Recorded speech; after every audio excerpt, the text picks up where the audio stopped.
Assalamualaikum warahmatullahi wabarakatuh. Halo anak-anak sekalian, bagaimana kabar semuanya?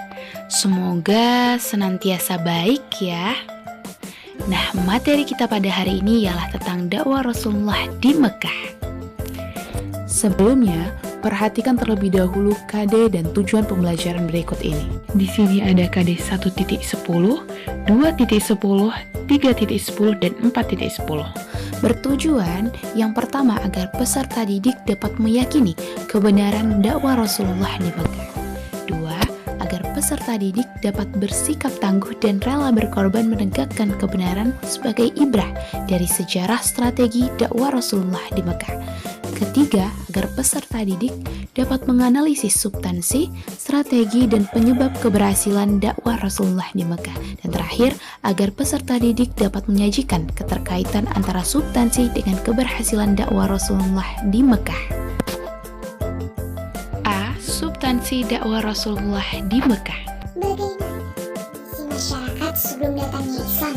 Yang dilakukan saat itu ialah senantiasa menyembah berhala, perbudakan, perdagangan, musik dan tarian, mabuk-mabukan, perjudian, tabarruj, bayi perempuan dikubur hidup-hidup, dan lain sebagainya. Nah, karena perbuatan-perbuatan jahiliyah tersebut, maka Allah mengangkat Nabi Muhammad menjadi seorang Rasul. Mari kita perhatikan penjelasan berikut ini.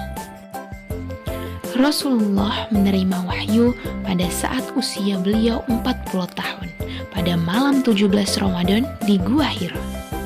Wahyu pertama yang turun ialah surat Al-Alaq ayat 1-5 yang berbunyi, A'udzu billahi minasy syaithanir rajim. Bismillahirrahmanirrahim. Iqra bismi rabbikal ladzi khalaq. Khalaqal insana min 'alaq. Iqra wa rabbukal akram. Alladzi 'allama bil qalam. 'Allamal insana ma lam ya'lam. Yang artinya, bacalah dengan menyebut nama Tuhanmu yang menciptakan. Dia telah menciptakan manusia dari segumpal darah. Bacalah, dan Tuhanmu lah yang maha mulia, yang mengajarkan manusia dengan perantara kalam. Dia mengajarkan kepada manusia apa yang tidak diketahuinya. Sedangkan dalil turunnya Al-Quran terdapat pada surat Al-Baqarah ayat 185 yang berbunyi, A'udzu billahi minasy syaithanir rajim. Syahrul Ramadan allazi unzila fihi al-Qur'anu hudan linnas. Hudan linnasi wa bayyinatin minal huda wal furqan. Faman syahida minkumus syahra falyasum. Wa man kana maridan aw ala safarin fa'iddatun min ayyamin ukhar. Yuridullahu bikumul yusra wa la yuridu bikumul usra. Walitukmilul iddata walitukabbirullaha ala ma hadakum wa la'allakum tashkurun. Yang artinya, Masa yang diwajibkan kamu untuk berpuasa ialah bulan Ramadan, yang padanya diturunkan Al-Quran, menjadi petunjuk bagi sekalian manusia dan menjadi keterangan-keterangan yang menjelaskan antara yang benar dan yang salah. Oleh karena itu, barang siapa di antara kamu yang menyaksikan anak bulan Ramadan, hendaklah engkau berpuasa pada bulan itu. Dan barang siapa yang sedang sakit dan dalam perjalanan, maka bolehlah ia berbuka. Kemudian diwajibkan baginya untuk menggantikan hari sebanyak hari yang ditinggalkannya.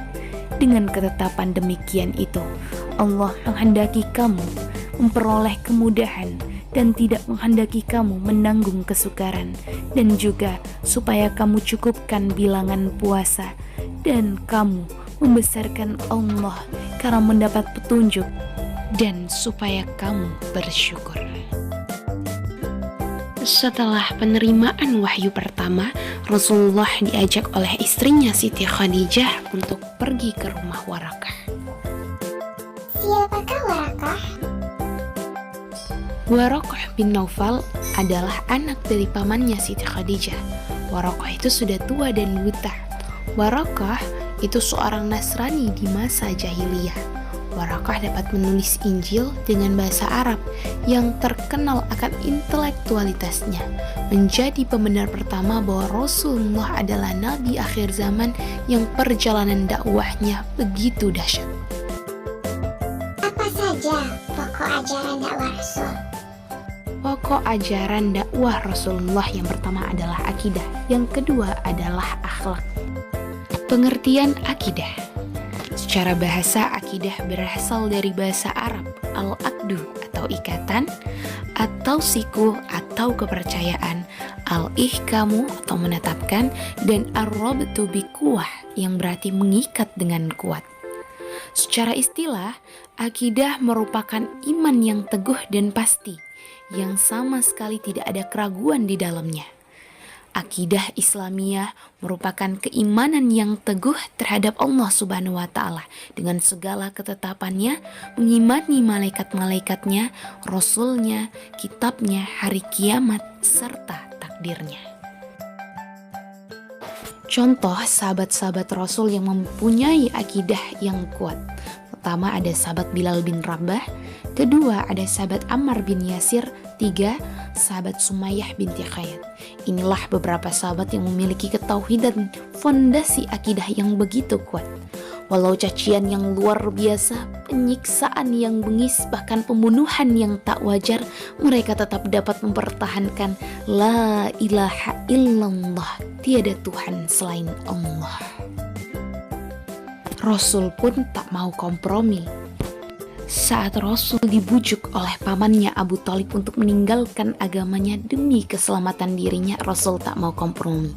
Rasulullah menuturkan kepada pamannya Abu Thalib, "Wahai paman, andai saja mereka sanggup meletakkan matahari di tangan kananku dan bulan di tangan kiriku, sekali-kali aku tidak akan meninggalkan urusan dakwahku ini, hingga Allah yang memenangkannya atau aku yang binasa karenanya."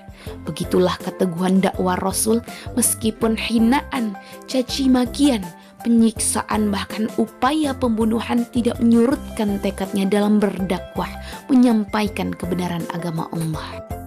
Pengertian akhlak.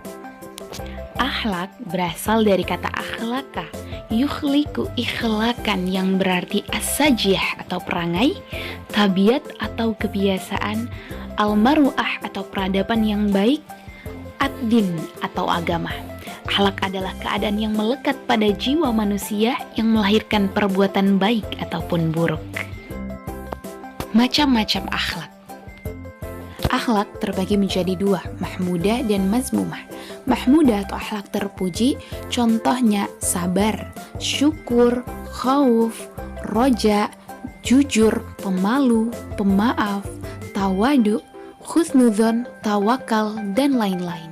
Sedangkan mazmumah akhlak tercela, contohnya tergesa-gesa, riya, iri, takabur, ujub, bakhil, suudzon, tamak, pemarah, sum'ah, dan lain-lain. dalil tentang akhlak. Innama bu'ithu liutammima shalihal akhlak. Sesungguhnya Rasulullah diutus untuk menyempurnakan akhlak yang baik. Hadis riwayat Ahmad. Sedangkan dalil meneladani akhlak Rasul berbunyi, A'udzu billahi minasy syaithanir rajim. Laqad kana lakum fi Rasulillahi uswatun hasanah liman kana yarjullaha wal yawmal akhir wa dzakarallaha katsira. Yang artinya, sesungguhnya telah ada pada diri Rasulullah itu suri tauladan yang baik, yaitu bagi orang yang senantiasa mengharap ridho Allah dan balasan hari kiamat, serta ia banyak mengingat Allah. Quran Surat Al-Ahzab ayat 21. Mengapa kita dianjurkan untuk meneladani akhlak Rasul? Karena begitu indahnya akhlak Rasul. Rasulullah mempunyai sikap rendah hati, sabar, pemaaf, berkata yang baik, ceria, berani, jujur, lemah lembut, dapat dipercaya, pemalu, zuhud, penyayang, bergaul dengan mudah, cinta perdamaian. Lantas bagaimana pendapat non-muslim tentang Rasulullah? Michael Hart dalam buku fenomenalnya yang berjudul The 100 A Ranking of the Most Influential Persons in History menempatkan Nabi Muhammad sebagai urutan teratas dari daftar orang-orang paling berpengaruh di dunia ini. Barangkali telah mengejutkan para pembaca dan juga dipertanyakan oleh sebagian lainnya. Tetapi Michael Hart tetap, dia adalah orang satu-satunya manusia sepanjang sejarah yang sangat berhasil dalam hal religius maupun sekuler atau kepemimpinan, bahkan sebagai kekuatan pendorong di balik penaklukan Arab. Dia bisa diberi peringkat sebagai pemimpin politik paling berpengaruh sepanjang masa. B. Strategi dakwah Rasulullah di Mekah. Bagaimana strategi dakwah Rasulullah di Mekah? Strategi dakwah Rasul di Mekah, yang pertama sembunyi-sembunyi, kedua terang-terangan. Strategi sembunyi-sembunyi. Dakwah ini dilakukan agar tidak menimbulkan keresahan di kalangan masyarakat Quraisy, mengingat kerasnya watak suku Quraisy dan keteguhan mereka terhadap agama nenek moyang. Dakwah dilakukan pada keluarga dan orang-orang terdekat saja dengan beberapa ajaran dasar, keesaan Tuhan dan penghapusan patung-patung. Kewajiban manusia untuk beribadah ritual dan sosial untuk mencari keridhaan Allah. Dakwah ini kurang lebih berlangsung 3 tahun. Selanjutnya, strategi terang-terangan. Dakwah terang-terangan dimulai pada tahun keempat kenabian Rasulullah. Diawali dengan turunnya firman Allah pada surat Asy-Syu'ara ayat 214 yang artinya, dan berilah peringatan kepada keluargamu yang terdekat. Diikuti dengan dukungan pamannya Abu Thalib, dan dakwah ini dilakukan dengan cara menyeru dari Bukit Safa. C. Reaksi kafir Quraisy terhadap dakwah Rasulullah. Bagaimana reaksi kaum kafir Quraisy melihat hal tersebut? Kaum kafir Quraisy, terutama pada kaum bangsawan, sangat keberatan dengan ajaran persamaan dan hak kedudukan seseorang. Kaum kafir Quraisy menolak dengan keras ajaran Islam yang adanya kehidupan sesudah mati, yakni hidup di alam kubur dan alam akhirat, karena mengerinya siksaan kubur dan neraka. Kaum kafir Quraisy menolak ajaran karena berat meninggalkan agama nenek moyang. Kafir Quraisy menentang dengan keras dan berusaha untuk menghentikan dakwah Rasul. Bagaimana upaya kafir Quraisy dalam menghentikan dakwah Rasul?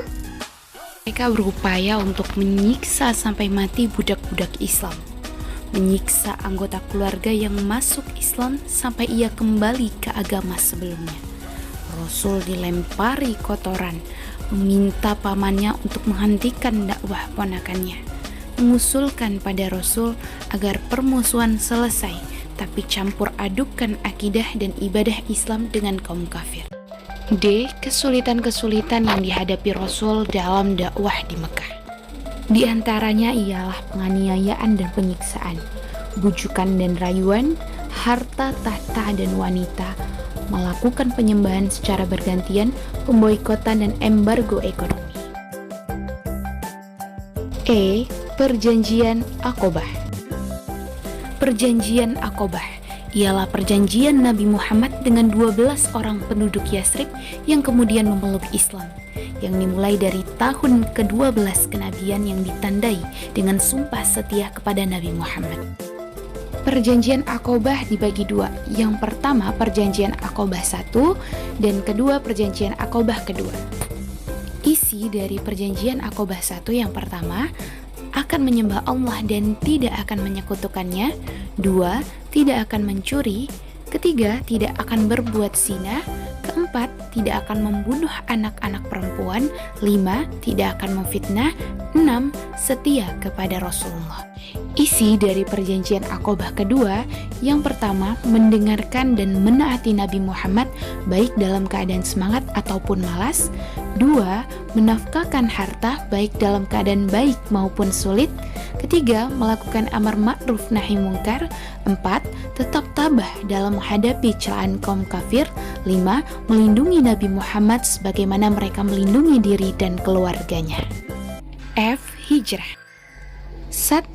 Hijrah ke Habasyah. Raja Habasyah bernama Najasyi, terkenal akan adil dan cinta damai. Hijrah pertama pada bulan Rajab tahun ke-5 Hijriah diikuti oleh 16 orang, 12 dari laki-laki dan 4 orang dari perempuan. Apa alasan beliau-beliau berhijrah? Alasannya yang pertama menghindari tekanan kafir Quraisy, 2. Bebas beribadah tanpa khawatir gangguan, 3. Menyebarkan agama, 4. Basis cadangan dakwah di samping Mekah. 2. Hijrah ke Taif. Kota Taif merupakan kota yang terletak kurang lebih 65 km di sebelah tenggara kota Mekah. Saat itu, Taif didiami oleh Bani Saqif yang memiliki 2 suku, yaitu suku Ahlaf dan Bani Malik. Apa alasan melakukan hijrah ke Taif? Alasannya, 1. Semakin kuat tekanan kaum kafir Quraisy di Mekah.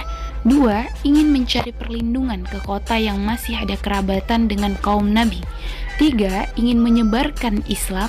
4. Kesedihan Nabi atas meninggalnya Abu Thalib dan Siti Khadijah. 5. Sedikitnya orang yang masuk Islam sehingga mencoba menyebarkan Islam di kota terdekat. 3. Hijrah ke Madinah. Keadaan Madinah. Madinah awalnya bernama Yasrib, tanah yang subur dengan usaha kebun dan ternak. Terdapat 2 suku Arab yang saling bermusuhan, yaitu Aus dan Khazraj. Peristiwa hijrah. Peristiwa hijrah ke Madinah diawali dengan perjanjian Aqobah 1 dan 2. Saat hijrah, Rasul dan Abu Bakar singgah ke Gua Hiro selama 3 hari, dan di perjalanan menuju Madinah, beliau membangun Masjid Quba. Perjalanan dakwah secara fisik ditandai dengan bangunan Masjid Nabawi. Apa alasan hijrah ke Madinah? Alasan berhijrah yang pertama banyaknya tekanan. 2. Hak kemerdekaan dirampas. 3. Diusir dan harta benda disita. 4. Menyelamatkan diri dan agama Allah. Hijrah zaman now. Lantas bagaimana kiat berhijrah di zaman sekarang ini? Yang pertama, dari yang belum berjilbab jadi berjilbab, dari yang pemarah jadi penyabar, dari yang barbar jadi pemalu, dari yang bakhil jadi dermawan, dan lain-lain. yang pada intinya berhijrah berarti pindah dari ketidakbaikan menuju jalan kebaikan. Nah, baik, itulah penjelasan singkat tentang perjalanan dakwah Rasulullah selama di Mekah. Berikut tugas buat anak-anak sekalian. Yang pertama, buatlah peta konsep materi dakwah Rasulullah di Mekah. 2, buatlah sekreatif dan semenarik mungkin. Anak-anak sekalian, semangatlah dalam menuntut ilmu. Biarlah tubuh ini merasakan hiruk pilu pahitnya menjadi mujahid-mujahidah penuntut ilmu, dibandingkan harus merasakan pahitnya kebodohan. Baik, kita cukupkan. Wassalamualaikum warahmatullahi wabarakatuh. Sampai jumpa di pertemuan selanjutnya.